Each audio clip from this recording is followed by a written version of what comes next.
Professor Swaran Singh आपके पास आऊँगी कि जो मैम कह रही हैं कि कितनी तेज़ी से लड़ाई चल रही है और अगर हम लड़ाई का स्केल देखें, तो ये लगातार बढ़ता जा रहा है। कल भी जो बातचीत का दौर जो रूस और यूक्रेन के बीच में चला, तो जब राष्ट्रपति इमैनुअल मैक्रों जो फ्रांस के राष्ट्रपति हैं, उनसे बातचीत में प्यूतिन ने यही कहा कि वो सिविलियंस को टारगेट नहीं बनाएँगे। लेकिन फिर भी आज देखें कि कितनी भयानक शेलिंग कई शहरों में हुई, कितने बम धमाके सुनाई पड़ रहे हैं, अलग-अलग शहरों में और खार्किव में तो आज बहुत ही बुरी तरह शेलिंग किया है।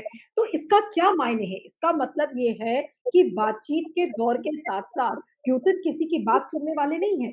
जो एक स्केल है, जो स्तर है इस समय लड़ाई का, वो कैसे आप देखते हैं कि क्या ये और भयानक नहीं होता जा रहा है दिन-ब-दिन? धन्यवाद नीलू। पहले तो ये कि बातचीत शुरू होने का मतलब ही यही है कि दोनों तरफ को लग रहा है कि युद्ध ये जल्दी से खत्म होने वाला नहीं है और बातचीत करना ज़रूरी है।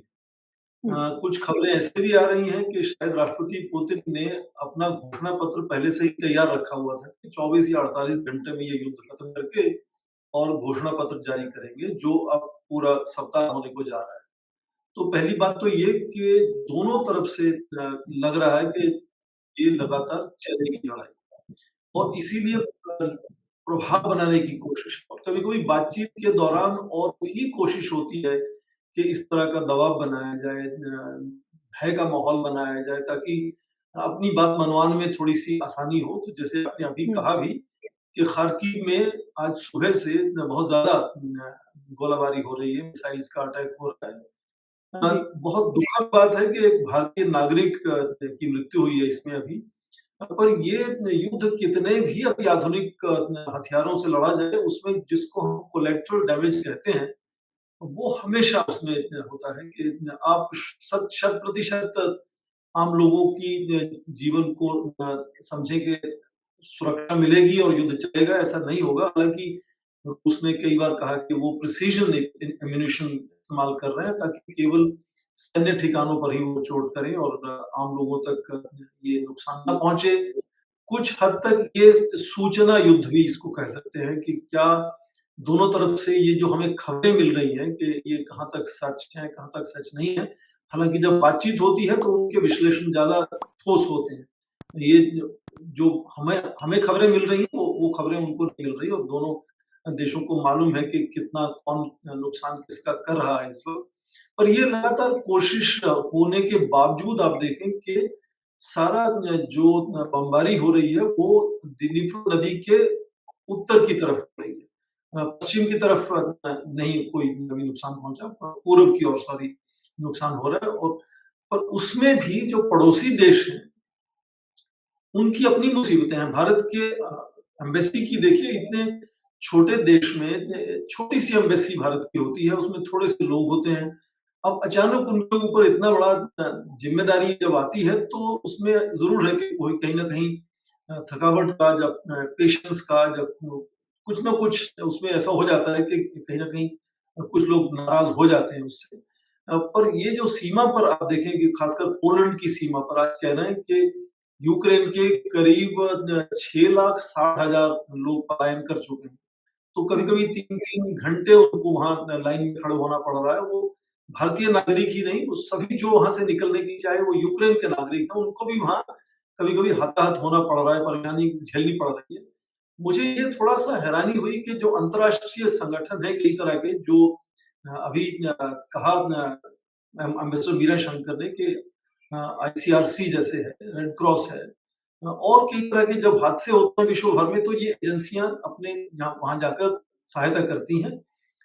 जब ये यहाँ तक कहा गया कि कोई भी नागरिक आ सकता है इन पड़ोसी देशों में, कोई वीज़ा की ज़रूरत नहीं है, तो ये हुँ। अंतर्राष्ट्रीय एजेंसियों को वहाँ क्यों नहीं ले जाया जा रहा? मुझे लग रहा है कि शायद ये भी क्या पश्चिमी देशों का जो एक अपने ऊपर अंकुश लगाकर बैठे हैं कि वो अपने सैनिकों को नहीं भेजेंगे कि क्या वो अपने वॉलंटियर्स को भी वहाँ नहीं भेजेंगे कि किस तरह से क्योंकि ये पश्चिमी यूक्रेन में कोई खतरा नहीं है, शहरों में लाइफ बिल्कुल नॉर्मल चल रही है। तो केवल सबसे बड़ा आज खतरा खार्किव में है और ज़्यादातर उत्तरी यूक्रेन में खतरा है। तो क्या ये एजेंसीज़ वहाँ जाकर कुछ सहायता नहीं पहुँचा सकती?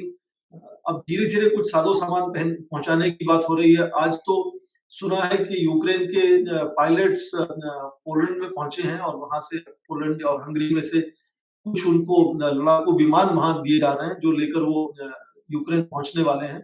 तो ये सब क्वेश्चन शायद थोड़ी नहीं, लेकिन देर स्वरण और सिंह जी एक जो बहुत ही अहम सवाल लोगों के बीच में है कि जो भी मिलिट्री एड आ रही है या फिर डिफेंस इक्विपमेंट्स यूक्रेन को सप्लाई किए जा रहे हैं, जब वहाँ का एयर स्पेस बंद है, तो फिर वो हथियार यूक्रेन को टाइम पर कैसे मिलेंगे?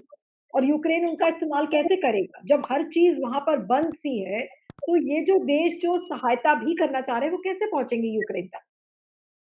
उसमें जब एयर स्पेस पर रोक लगाई जाती है फ्लाइट्स की, तो ज़ाहिर है कि दूसरे देश के पायलट या दूसरे देश के विमान उस एयर स्पेस में दखल-अंदाज़ी नहीं कर सकते और अपने देश की अपनी संप्रभुता, अपनी रक्षा के लिए यूक्रेन अपने पायलट्स और अपने फ्लाइट्स को तो चला ही सकता है, उसमें कोई परेशानी की बात नहीं है। युद्ध में दोनों तरफ के जो जितने भी उसमें लड़ाई में शामिल होते हैं, वो अपनी तो सेना और अपनी विमानों का, लड़ाकू विमानों का इस्तेमाल लगातार करते हैं, तो वो मुझे लगता है कि परेशानी की बात नहीं है कि हाँ, भारतीय वायुसेना ने भी कहा कि हम जाकर वहाँ कुछ सहायता करने के लिए तैयार हैं, पर वो भी अब भारतीय वायुसेना वहाँ नहीं जा सकती कि कीव में या खार्किव में जाकर पहुँचे और वहाँ से अपने लोगों को निकाल के लाएँ। तो विदेशी अ विमान या विदेशी पायलट नहीं वहाँ जा सकते, पर अपने देश के पायलट तो बिल्कुल जा सकते हैं।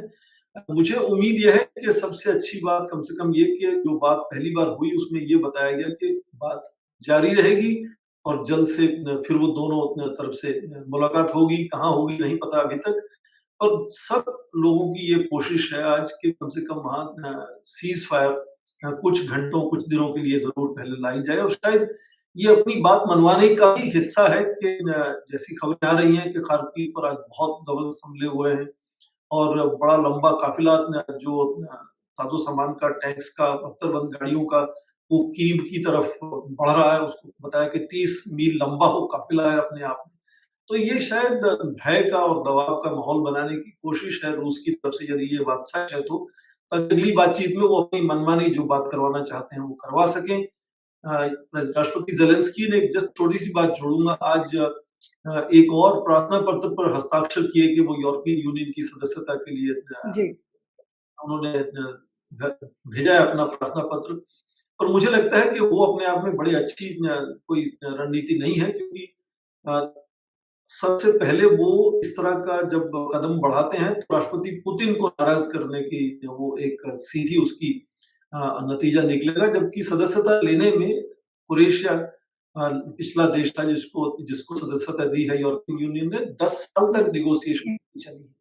तो ये सदस्यता ये नहीं कि आपको वहाँ प्रार्थना पत्र पहुँचा और आपको सदस्य बना लिया गया। जी। वो बड़ा लंबा प्रोसीजर है, उसको कोपेनहेगन क्राइटेरिया कहते हैं। तो मुझे लगता है कि उसका फ़ायदा कम और नुकसान ज़्यादा होने वाला है। तो मुझे नहीं लगता कि वो रणनीति अच्छी थी कि इस वक़्त ईयू की सदस्य के लिए सदस्यता के लिए प्रथम लेकिन इस पूरे सिनेरियो में स्वरण सिंह जी आपसे पूछूँगी कि इस समय विन-विन सिचुएशन किसके लिए है? क्या प्यूतिन के लिए है? प्यूतिन अपनी शर्तों पर चीज़ें चाह रहे हैं। उधर अमेरिका और अगर जो नेटो देश हैं, तो उनका भी जो एक इंटरेस्ट इस पूरी चीज़ में इन्वॉल्व्ड है। तो इसकी इसमें विन-विन सिचुएशन क्या है? और किसके लिए है? हालाँकि जितने भी देश हैं, चाहे वो सीधे युद्ध से जुड़े हों या ना सभी को इससे कुछ न कुछ नुकसान है। इसमें कोई दो राय नहीं। पर आप मुझे यदि कहें कि इसमें से चुनना होगा कि विन-विन सिचुएशन किसकी है तो कुछ हद तक अभी तक देखें तो राष्ट्रपति पुतिन की इस वक़्त विन-विन सिचुएशन है। हुँ, हमारे पास जो इंग्लिश स्पीकिंग मीडिया है उसकी एक्सेस है। हमारे लिए जो एक्सेस है वो रशियन या चाइनीज़ मीडिया की शायद उतनी ज़्यादा नहीं है हमारे पास। इसलिए हम जो खबरें पढ़ रहे हैं वो ज़्यादातर गूगल जनरेट कर रहा है कि हम क्या पढ़ें ये गूगल तय करता है। तो एक हद तक तो ये समझना होगा कि ये जो लगातार कोशिश है कि सूचनाएँ किस तरह की लोगों तक पहुँचे हुँ, वो अपने आप में बहुत बड़ा एक तरह से आँखों के आगे पर्दा लगा सकता है कि क्या होना चाहिए, क्या नहीं होना चाहिए। पिछले 21 वर्षों में एक के बाद एक पुतिन ने पड़ोसी देशों में छोटे-छोटे सैन्य ऑपरेशन किए हैं, इतने बड़े नहीं किए हैं पर लगातार किए हैं और उनकी बहुत विरोध हुआ, रेज़ोल्यूशंस पास होते रहते हैं, पर मुझे नहीं लगता कि उनकी कम से कम अंदरूनी अंदरूनी ताकत आप देखें कि वो उनके विरोध में नावल्नी खड़े होते हैं, प्रदर्शन होते हैं उनके देश में, शहरों में ये पहली बार नहीं हो रहे, प्रदर्शन पहले भी होते हैं। हाँ, उनके काम करने के तरीके को, उनके राजनीति के ढांचे को आप उसको क्रिटिसाइज़ कर सकते हैं। और हम ये कह रहे हैं कि राष्ट्रपति पुतिन को क्या कोई खतरा लग रहा है कि उन्होंने कुछ गलती कर दी है? फिलहाल मुझे नहीं लगा, जिस तरह से वो लगातार बढ़ाते जा रहे हैं अपनी जो एक सेना का उपयोग है यूक्रेन में, तो हुँ, मुझे लगता है कि राष्ट्रपति पुतिन अलग से क्योंकि आप देखें कि ये केवल युद्ध की वजह से नहीं, महामारी के चलते, बेरोज़गारी के चलते, आर्थिक व्यवस्था के डगमगाने से राष्ट्रपति बाइडेन की पॉपुलैरिटी रेटिंग तो पहले लगातार गिर रही है अंदर, उसको एक किसी खास हादसे से नहीं जोड़ा जा सकता, बहुत सी चीज़ें उसमें शामिल होती हैं। दूसरा विन-विन सिचुएशन शायद जो हमारा ध्यान नहीं जा रहा है इस वक़्त, वो चीन है। राष्ट्रपति शी जिनपिंग इस बार तीसरी बार अपने हुँ, देश की कम्युनिस्ट पार्टी के महासचिव चुनने के जाने की पूरी तैयारी में है, बाद में राष्ट्रपति बनने की तैयारी में है। तो विश्व का ध्यान वहाँ है नहीं इस वक़्त। तो इसी वक़्त हम धीरे-धीरे देखिए उस तरफ बढ़ जाएँगे और उनको आसानी होगी और उनको कोई रोक-टोक जो तकनीकी युद्ध, व्यवहार युद्ध वगैरह चल रहा था अमेरिका के साथ, उस पर भी कोई खबरें, वो चीन खबरों से हट गया एक तरह से आप देखें। हुँ, तो वहाँ हुँ, तौर पे राष्ट्रपति शी जिनपिंग को भी आप कह सकते हैं कि कुछ हद तक विन-विन सिचुएशन है। कुछ हद तक और भी कई देश ऐसे हैं, मैं तो कोशिश कर रहा हूँ कि भारत को भी जोड़ दूँ जिसमें हुँ, आज कई देशों में ये बात हो रही है कि यदि बातचीत होनी चाहिए तो बातचीत आगे बढ़ने के क्या तरीके हो सकते हैं? उसमें भारत का नाम जोड़ा जा रहा है कि भारत एक ऐसा देश है जहाँ यूक्रेन और रूस भी उनको विश्वास का पात्र मानते हैं और पश्चिमी देश भी उनको विश्वास का पात्र मानते हैं। क्योंकि ये हुँ, बातचीत केवल यूक्रेन और रूस में खत्म नहीं होने वाली। रूस को येलेंस्की से प्रॉमिस नहीं चाहिए, वो उनके लिए काफ़ी नहीं है। उनको आज नाटो से, अमेरिका से लिखित रूप से सिक्योरिटी गारंटीज़ चाहिए। जैसे एम्बेसडर गीराशंकर कह रही थी, उनकी चिंता अपनी सुरक्षा को लेकर है। तो हालाँकि ठीक है, उनको आर्थिक तरीके से चोट लग रही है। वहाँ उनके रूबल का जो है रेटिंग है वो गिर रहा है लगातार। पहले भी ऐसे हो चुका है। हुँ, भारत इस वक़्त आप देखें कि कोशिश कर रहा है कि लगातार वो किसी तरह से ज़मीन पर जो मुश्किल है, उस तरफ पूरी दुनिया का ध्यान लेकर जाए और चाहे वो हमारे यहाँ अफ़गानिस्तान में हो, यहाँ भारत ज़ोर-ज़बरदस्ती नहीं कर रहा कि तालिबान को हमारी बात माननी पड़ेगी, तभी हम लोगों को सहायता वहाँ पहुँचाएँगे, जैसे कुछ पश्चिमी देश बात करते हैं।